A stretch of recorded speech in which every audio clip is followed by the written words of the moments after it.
राजस्थान में सबसे बड़ी हॉट सीट मानी जाती है खिंवसर की सीट। और यहाँ 5 जगह राजस्थान में विधानसभा के उपचुनाव होने हैं। लेकिन एक व्यक्ति द्वारा पिछले दिनों डाला गया ट्वीट प्रदेश में सुर्खियों में आ गए हैं। उसमें एक ट्रक की कहानी नागौर खिंवसर डाला था। एक ट्रक पकड़ा जाता है, नागौर के बीजेपी के नेताजी पुलिस स्टेशन बात करते हैं तो बोला जाता है कि आप ऐसा करो, हाल ही में नागौर बीजेपी का पावर सेंटर बनी नेत्री से बात कराओ। यानी उन बिना नाम लिए इसमें पावर सेंटर के रूप में नागौर में यानी ज्योति मिर्धा को बताया जा रहा है। अब बात स्वाभिमान की आती है और संकट की घड़ी में एक नेताजी अपने पुराने साथी के लिए संजीवनी बूटी बनकर आते हैं और मामले को 2 घंटे में रफा दफा कर देते हैं। इसमें एक बीजेपी के नेता को बताया जाता है और उनके लिए संजीवनी लेकर आने वाले नेता नाम बिना लिए बिना ट्वीट के तहत उनको यानी हम मान सकते हैं हनुमान बेनीवाल का हो सकता है, उन पर बताया गया कि वो आए और मामले को तुरंत रफा दफा करवा देते हैं। अब खबर है कि बीजेपी नेताओं से जुड़े अधिकतर समर्थकों ने अपना पासा पलट दिया है।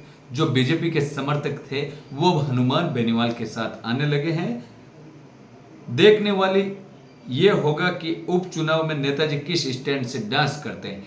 यानी हनुमान बेनीवाल अब खिंवसर के उपचुनाव में क्या क्या कार्य करते हैं इस बारे का उनका ट्वीट किया था।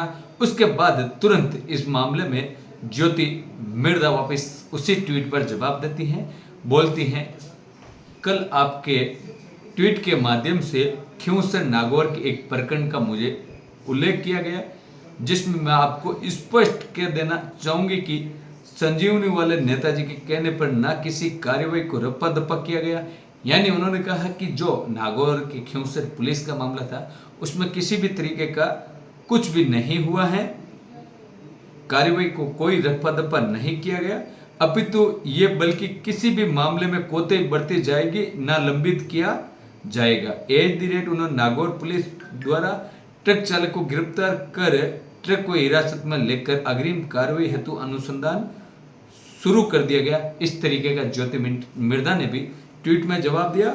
अतः मेरा आपसे भी आग्रह है कि अफवाहों पर ध्यान न देते हुए मामले की पुष्टि उपरांत ही खबर प्रकाशित करें, जिससे कि विश्वसनीयता बनी रहे। यानी ज्योति मिर्धा कह रही हैं कि नागौर में हम पावरफुल हैं और पुलिस किसी भी तरीके के किसी भी नेता के कहने से मामले को रफा दफा नहीं किया गया, ट्रक को पकड़ लिया गया और आरोपी को भी पकड़ लिया गया।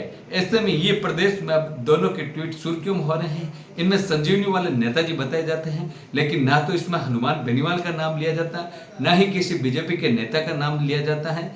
इस तरीके से लग रहा है कि इस मामले में बीजेपी के कोई न कोई नेता हनुमान बेनीवाल के संपर्क में जाते हुए नजर आ रहे हैं, जिसके बाद ज्योति मिर्धा भी लगातार नागौर के पावर सेंटर में एक्टिव होती नजर आ रही हैं। धन्यवाद।